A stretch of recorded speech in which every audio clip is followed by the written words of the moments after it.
webinar. Thank you for being here. And as you just heard, we are going to record this. If you don't know me, I'm Vicki Miller, the group leader of Indivisible Philadelphia. And we are so thankful that you're here and excited to get started. We are extremely thankful that we have Timothy Snyder here with us today, as I can see from all the heart emojis going up. Not surprisingly. Yep, feel free to go in the chat and tell us where you're coming from. Yes, the camera is off. There was a question about the camera. This is a webinar function, so you will just see the speakers. If you want everybody to see where you're from, you need to change from host and panelists to everyone in the chat. Otherwise, only the hosts and panelists can see it. Good point. Thank you, Meg. Yes, so also on is Meg Berlin. She is on our leadership team at Indivisible Philadelphia. She is our programs lead. Hello, everybody.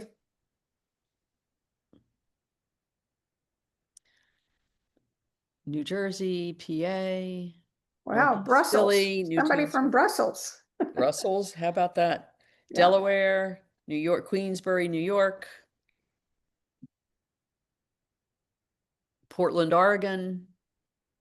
Eugene, Oregon. I used to live in Eugene. Wow, there you go.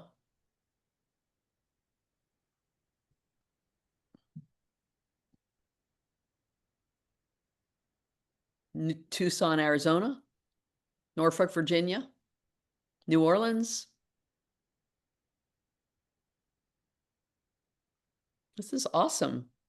Wow, Sweden. You never know, Professor Snyder. You never know. Only Maryland.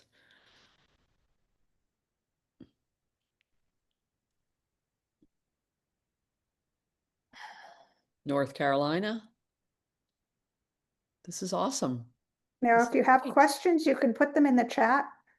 I can't guarantee you that we will get to them all, but we'll do our best.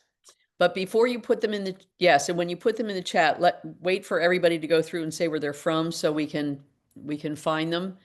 But put question at the front, maybe in all caps, and then we'll be able to see it more clearly. All right.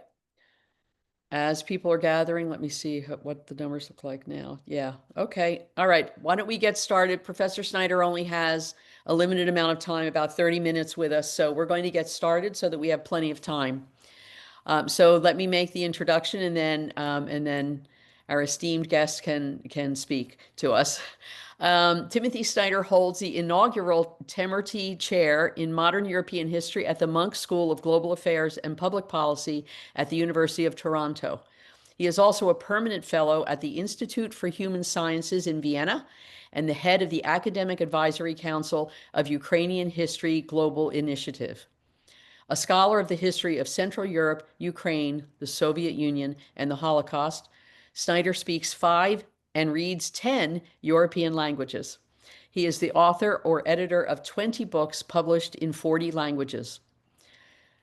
Professor Snyder writes for the press on Ukraine, the U.S. authoritarianism, digital politics, the U.S., authoritarianism, but kind of without the comma too, I guess, digital politics, health, and education. He has also appeared in documentaries, on television, and as an expert witness before several parliaments. He has received state orders and decorations as well as honorary doctorates. His work has inspired demonstrations, sculpture, posters, punk rock, rap, film, theater, and an opera. And with all of that being said, Professor Snyder, thank you so much for joining us. The floor is yours. Thank you. Well, let me just preface it. I'm sorry, by saying Professor Snyder is here today to speak to us about our new project and the importance of it, which is from his post. Many of you may know, some of you may not know. It was entitled Concentration Camp Labor. The point of it is that in countries that have had concentration camps, they've invited companies in to use the labor from those camps. The question now is, will companies do that now with detention camp labor? And in fact, I think they're already doing that, but some of our research shows. But his His message to us is that we need to write to companies and ask them to pledge that they will not use detention camp labor. And with that, Professor Snyder, thank you for telling us about the importance of this project. Okay. Thank you, Vicky. Thank you, Meg. Thanks, Jake. Thanks to everybody who's organized and who is on the call. It's great to be with you. It was I was in Philly not so long ago for No Kings, and I should say that basically between then and now, I've been in other countries. And I just came back from 2 weeks in Ukraine, so I'm still soaking up what's going on in North America. What I understand my brief for today to be is to try to give you some of the historical, moral, and maybe a bit of practical background for a project of this sort. So I will do that in just, who knows, 5 or 10 minutes and leave some time for us then to talk. So the obvious ground that we rest on here when we consider concentration camp labor is historical. The history of concentration camps is very much connected with the history of the exploitation of slave labor, or something very close to slave labor. There are countless examples of this, but the most familiar to many people would have to do with the Holocaust of the Jews and the German concentration camp system. There were many causes of the Holocaust, of course, but one of the causes of the construction of some of the camps, for example, Auschwitz, was the attraction of the site to a German government and to companies for its profitability. There are plenty of other historical precedents. If you can choose others if you like, depending upon your own expertise and preferences. But the basic point is that we know that this happens. We know that on physical sites where labor can be extracted at very little cost, companies can be drawn in. The second point is that once that happens, it can start to seem normal very quickly. One company does it, other companies do it. In our way of seeing things, stockholders get used to the profits. And it's that normalization that one wants to try to halt before it gets started. Because the phenomenon of normalization is very, very powerful. Pretty much anything, once it is done, and especially once it is done and it makes money, can start to seem normal. So number three, we have to work to try to make what should be an obvious moral line seem obvious. So again, not, what the history of atrocity teaches us is that moral lines, unfortunately, only become obvious 50 or 60 years later, unless people work very hard at the time. And so the job that you've assigned yourself, one way to describe it would be to make an obvious moral line obvious at the relevant time. A fourth point, and another way to think about what you're doing, is that we are clearly at a time where we're making choices about what kind of capitalism we're going to have. The people at the top of the system are engaged in barefaced, shameless crony capitalism. And in this environment, it's very easy to slip into the notion that anything goes. And it's important. So it's important, all the more important to draw those moral lines, because they're not going to come down from the top, right? The way things are spiraling, it'll be very easy for people to decide that, oh, well, so long as there's capitalism, that means anything goes. And since for the time being we have capitalism, it's pretty important to be able to draw a line and say, no, look, there are different ways that capitalism can function. We can do the kind of capitalism which doesn't involve concentration camps.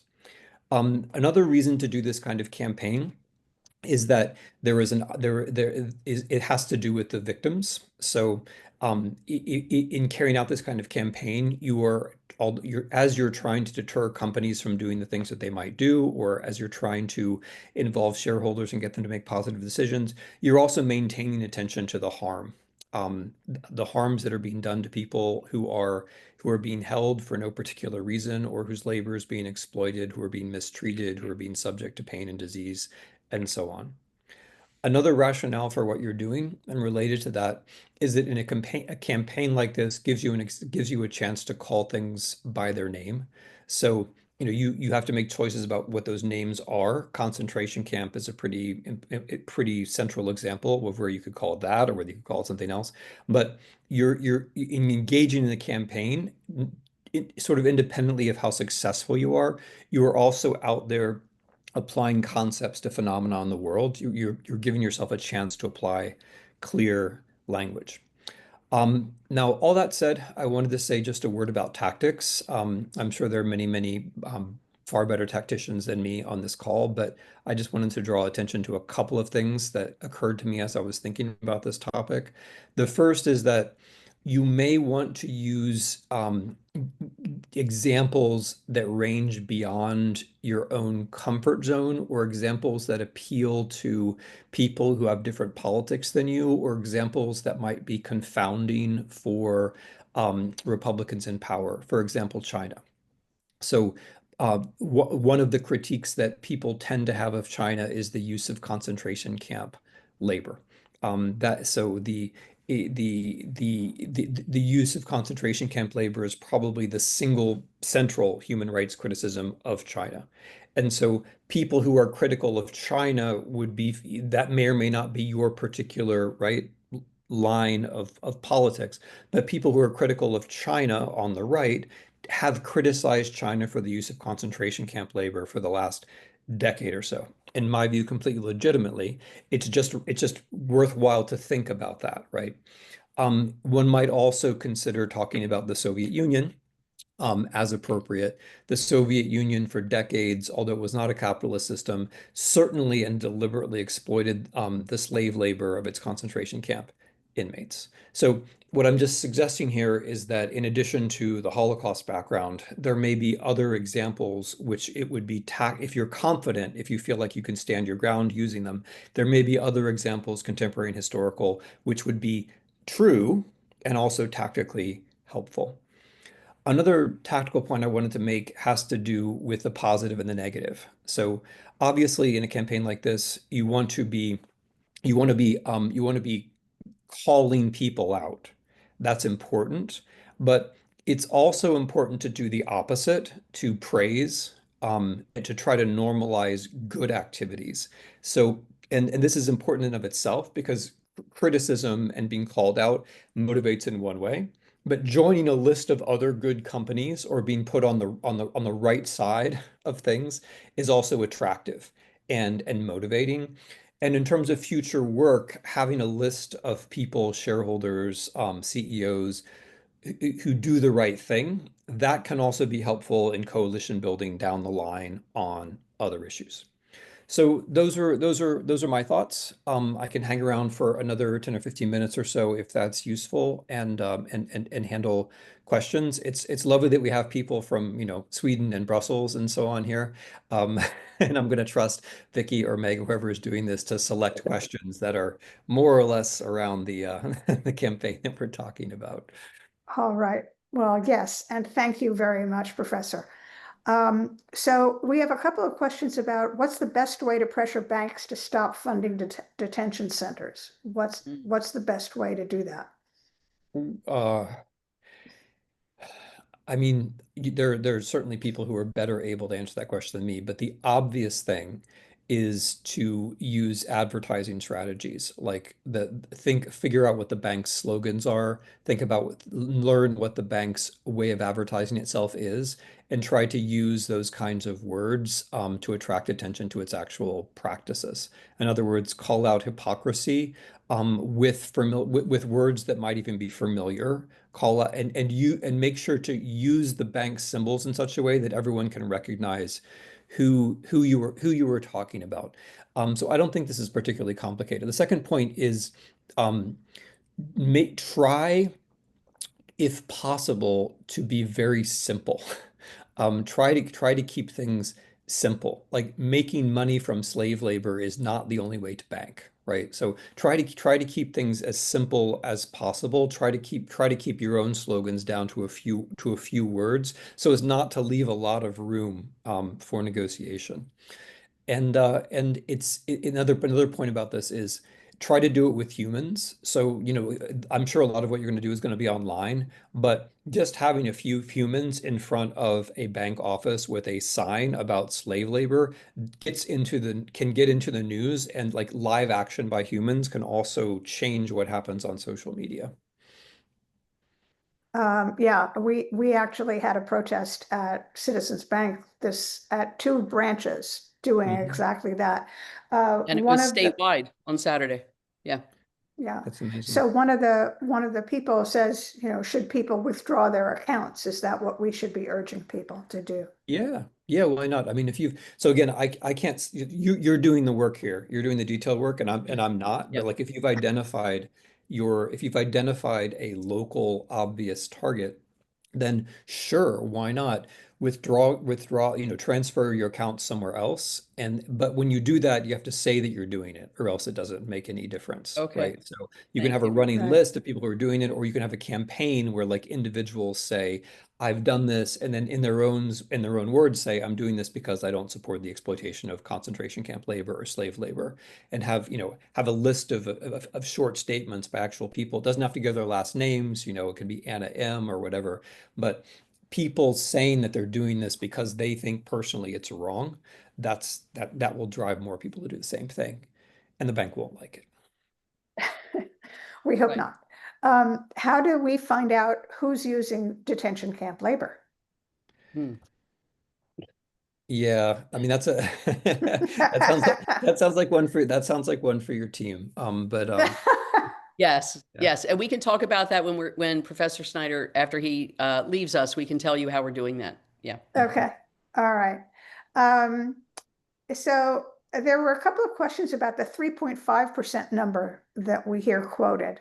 And is it really a thing and how is it measured?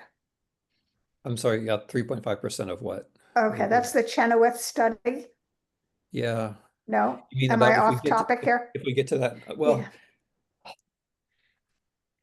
I don't. So first of all, Erica Chenoweth is a wonderful person to read more of. Just in general, she's a terrific scholar, and is right about all kinds of things. I mean, I'm not sure, because the United States is such a big country, whether we can be sure it's 2% or 5% or whatever. What what yeah, makes what makes the US different from other places is that we're so diverse, and we have so many different power centers and so many different centers of wealth. And in our protests, we've also had trouble thus far. It's not as been our fault, but we have to work on it and think of it. We have trouble thus far projecting the reality of our 2% or 3% or 4% or whatever we're actually doing, right? And so there's also a question of like, if 10% of the dogs bark, but the other 90% don't hear them, did they still bark? To use a stupid analogy, right? Like there's the number, but there's also the resonance of the number. And I say this because like I'm used to in places that I have also taken part in protests, like in Ukraine or Poland. um there's much more obviously one place to protest where everyone sees what's happening, and it's harder to disguise what's going on. In the US, we're a little bit blurrier about that. So, but Erica's definitely right that there's a tipping point where it starts to seem normal to protest. And of all the reasons to protest, like trying to get to that tipping point is one of them, where you're normalizing positively, where people realize, okay, this is actually happening because I see it around myself. yeah. I have another several questions that are a little bit more fuzzy. What gives you hope at this time? Does anything give you hope at this time? Uh, yeah, that's like three big leaps into Yeah. fuzzy, but I'll take it. Um, yeah, that's not so hard for me actually. I What gives me hope is doing things with other people. It's very simple. It is really very simple. I mean, I don't want to push this too hard, but I was just on the front line in Ukraine a matter of days ago, and I wasn't hopeless there either, because I was around people who were cooperating to do good things. And so when I'm doing things, for example, with Indivisible, or when I'm doing things with other people who are doing things, I don't feel hopeless. I think the relationship between hopelessness and the actual situation is pretty is pretty weak, actually. I'll give you another Ukrainian example. Sorry, that's where my brain is, but I remember in 2014, when there were the huge history making protests. My friends were telling me at the time that when they stayed home and watched TV, they were frightened, but when they actually went out and protested, they felt better. And of course, when they protested, they were objectively in greater danger. But it was when they were alone in their houses watching screens that they felt lonely.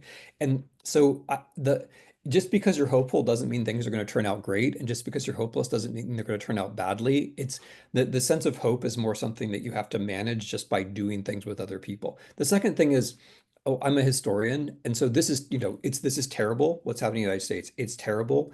Things have been worse and then gotten better, right? So there have been worse situations than this one by far, which people have come back from. So I'm not saying that's automatic or inevitable or like, and there isn't an arc to history. I'm sorry, Obama was wrong about that.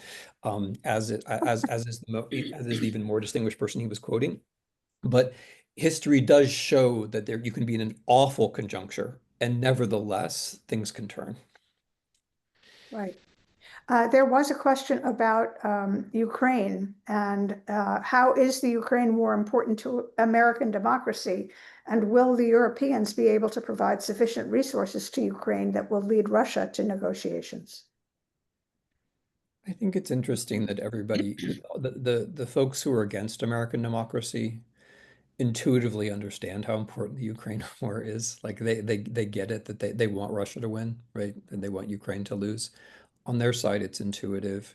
On our side, we have to think a little bit. I mean, for one thing, it's it's the courage part that we all, I mean, depending on who we are and like where our position is in American society or whether we're citizens or not and so on, we have to show some courage. And Ukrainians have shown a lot of courage. And so if they are allowed to fail, that will be demoralizing for the rest of us. Um, the second way it's relevant is it's part of this large, as I see it anyway, it's part of this this larger contest between oligarchical oligarchical fantasies that are absorbing the future and destroying the future against, let's call it, people who just want to have normal lives. They have a major key version of that, which is Putin invading their country on the ground that doesn't exist. We have a slightly more minor key version, which is we have these oligarchs who want to live forever or go to Mars, and we have a president who just wants to be rich enough to be recognized to be an oligarch. So it's part of that larger struggle. The third thing is one thing we just talked about, which is the Ukrainians they're doing this as motivated groups of people. Like the Ukrainian government's obviously very important and has done a good job, but it's largely civil society which is fighting this war, and that's a useful example for the rest of us that you can't wait around on the politicians. You have to actually start doing things yourselves, and then maybe the politicians will come along. But then there's also just the most blatant sense. I mean, there are the most important collection of democracies in the world is now in Europe. And if the Ukrainian democracy is destroyed by force, that bodes very ill for the other democracies in that part of the world and therefore democracy as a whole. And then finally, like a lot of us like to think that there is this thing called the rule of law. We have a president who's violating it every day. But on the world stage, the absolutely justificationless invasion, the absolutely criminal invasion of one country by another is as blatant a violation of the rule of law as there can be. And so if one gets away with that, then this notion, which is prior to democracy, it's basically about human decency, this notion of the rule of law becomes much harder to maintain. I should tell you that I'm assuming you are not looking at the chat, but I should tell you that there's an awful lot of praise being directed your way. A lot of people are saying, thank you. We love listening to you. We watch you on TV. So you should know that. Okay, I'm not looking at the chat. I'm looking right at I the green know. dot. Yeah, I know. But you should know that. Someone actually asked about Israel and said massive weekly Israeli protests against the Netanyahu prior to the October Hamas attacks became completely normalized. Will we see that here and not have military actions dissuade protesters? Yeah, um, I'm not sure if I grasp the direction of the question, but let's see if I do. It's you have to protest despite the fact that they're deploying the National Guard. You have to do that. When I say you, I don't mean everybody, obviously. Like people have particular reasons why they can't do certain things, but is a general matter. If you were going to protest before the deployments, you've got to protest during the deployments and after the deployments because this is a bullying strategy. They're trying to make this normal, right? Um, but if you don't protest because you're afraid of your fellow Americans in uniform, then we're going to lose. This is a hump that you have to get over. It's a hump you have to get over because Trump wants us to be afraid of our fellow citizens, if you're a US citizen, of our fellow citizens in uniform. It's a bluff, all right? It's a bluff. Like they of course they can do bad things to non-citizens, and they will take part in campaigns or have taken part in campaigns to do bad things to non-citizens. But this is basically a bluff that has to be called. If this bluff is not called, that if they can win just by shifting various, units of the National Guard from downtown to downtown, then it's made way too easy for them. It's a bluff. Um, they have to watch it fail.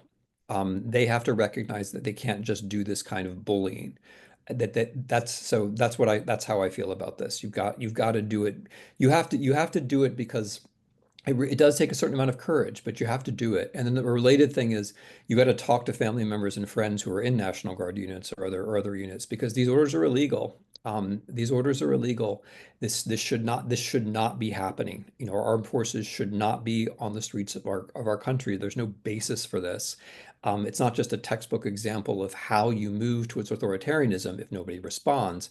It's also just a clear violation of the basic principles of the rule of law of the United States, which says that we use the armed services for certain purposes and not for police purposes. And that's a conversation which has to happen in a human way, in a person-to-person way. Um, so how do we respond to the recent GOP threat of suppression against liberal groups? I think you've just answered that. Yeah, I mean, you can't respond like the threat. You have to. I'm getting towards the point where we're gonna have to go, but like the Yeah. crucial thing here is that the crucial thing is that you can't allow the other side to frame what's going on. You have to be doing things because you're for things. Not you have to say like the reason I'm doing this is because I'm in favor of the right to assembly, or I'm in favor of the right to the freedom of speech, or I'm in favor of defending the rights in this particular case of human beings in concentration camps, or I'm in favor of America being a certain kind of country. The other side is going to frame it in terms of how you're an outsider, how you should be frightened, how everyone should gang up on you. And that's frightening, and it's supposed to be frightening. And it's important to take certain kinds of precautions. Like it's important to know when we have to be aware of lawsuits or these other specific American ways of intimidating people. But fundamentally, it's really you have to do the thing that you're going to do. You have to the things that are bluffs, and most of this is bluff, has to be called. But maybe fundamentally, we have to set the agenda and not let them set the agenda. I'll just take one little dig at the media here, and then I've got to go. It's it's one thing I really don't like is the way that like the National Guard deployments are covered as though like this was somehow the real America, and no kings is not the real America, right? That really troubles me. Um, we have to be able to say we're doing something for positive reasons because we care about the country. We have to, without overdoing it, we have to be the patriots. We have to be the ones who are saying we're doing this because we're concerned about our lives, our kids, about other Americans, about people around us. We have to be able to set that agenda. And it is frightening what they're doing. And yet, I know people there's a strong tradition in the civil rights movement and elsewhere in the United States of going on anyway. And there's a strong tradition and examples around the world of people going on anyway. So that's what we have to do.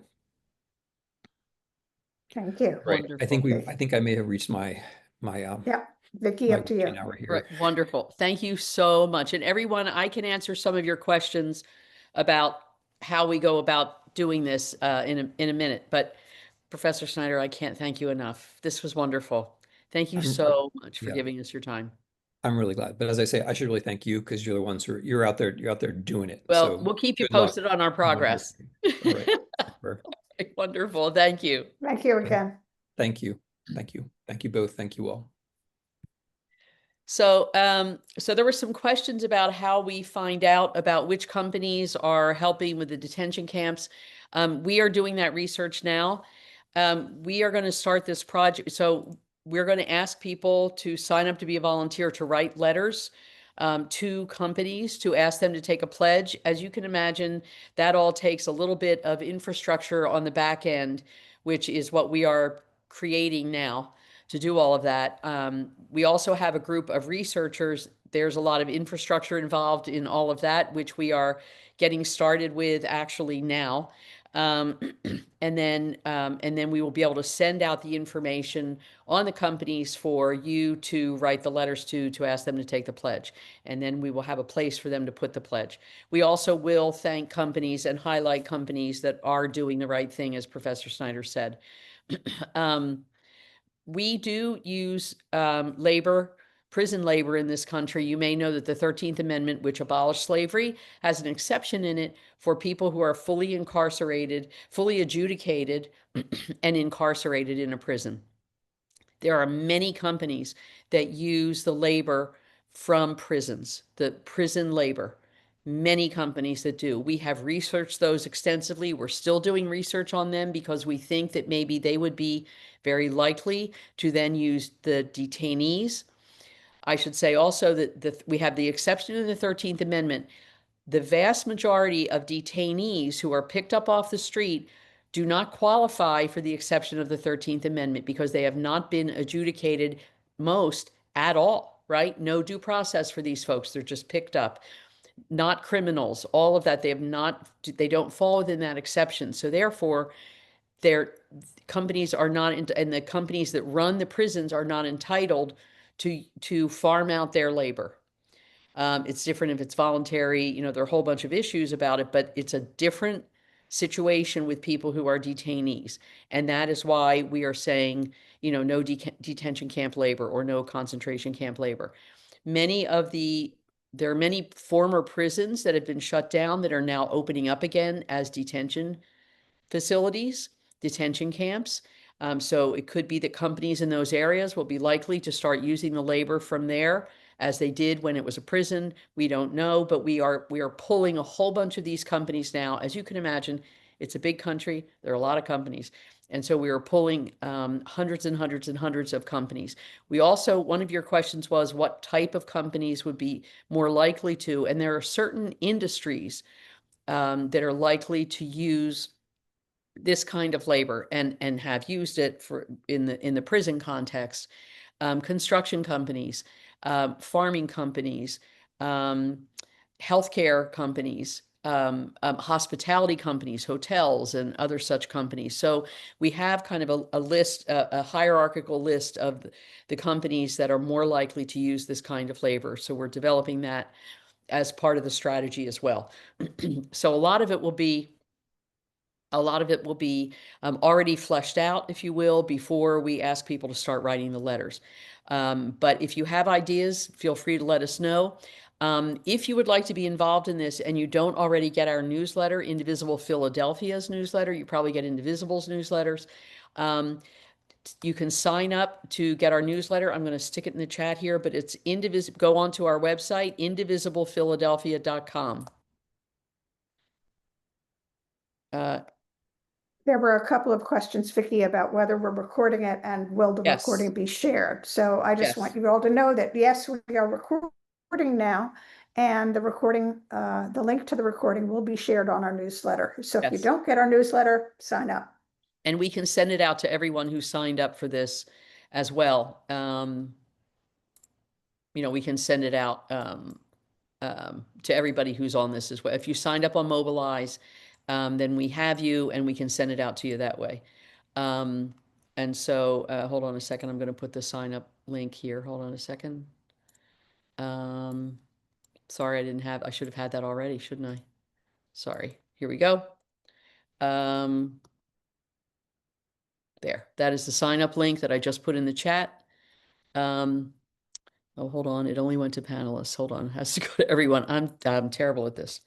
All right. I just put the sign up link in. Our website is indivisiblephiladelphia.com. So, and you can see the sign up button there, and then you'll get the newsletters and you will see the announcements for all of the letter writing campaign that we're going to be doing. And this will be very much ongoing for quite a while, as you can imagine. We also did, as Meg mentioned, there are two main companies that fund the, or I'm sorry, two main companies that are the contractors with the government that run these private detention facilities and private prisons. They run the one in the Everglades. They run the one at Moshannon here in Pennsylvania. They run them all over the country. One is called GEO Group, GEO Group. The other one is called Core Civic. GEO Group's main lender is Citizens Bank, which is up and down the East Coast. And so we started protesting there this past Saturday. It was a statewide initiative. It will keep getting bigger and bigger. We did have media. The local NBC station went to one of the locations here in town where we were protesting and covered it. It was on, their news broadcast that evening. So we will get good media attention to this, I think. Most people have no idea. So we had handouts for people as they walked by on the sidewalk, and we will be back there in a couple of weeks. So there are 32 branches in the city, so we will be at various branches at various times. We did have a question about whether we would be demonstrating at Citizens Bank Park. So I think, yeah, we're not sure about that. Yeah. It's a little bit more complicated. It sounds like a great idea, but we're thinking about that deeply, Yes. carefully. The question is, would we even get much of a reception there? It's not people just going about their business. They're looking to go in. I think we may well get a negative reception. You don't see people holding up political signs at the ball games there. It's sort of a safe space away from politics. So I don't know how it would go over. And we have all these other branches and every place else that we can be all over the city at all times. So I don't know. So we're thinking about it, but we have many other options. So, and writing to the company and, all of that as well. And also, to be honest, the city holds the contract for naming rights. And I'm not sure when the contract runs out. I think it's probably pretty soon. And we could ask the city to not renew the contract or to renew it with qualifiers, big time qualifiers about Citizens Bank and what they do. All right. Do we have any other questions? This is wonderful, you all, and you all, just about all of you stayed on for us, and not even Professor Snyder. So, so that's impressive. So thank you so much. This recording will go out to all of you. Thank you for being here. Please sign up for the newsletter, and then you'll find out how to participate in this really, really important project. So thank you. Thank you, thank you, And thank you. if you want to email us, it's contact@indivisible dot at Indivisible indivisible. Philadelphia. No, okay, Yep. And here so again is the link to sign up to get the newsletter. great. All All right. righty. Thank Thank you, you so everybody. much. Thank you. Have a good day. Thank you.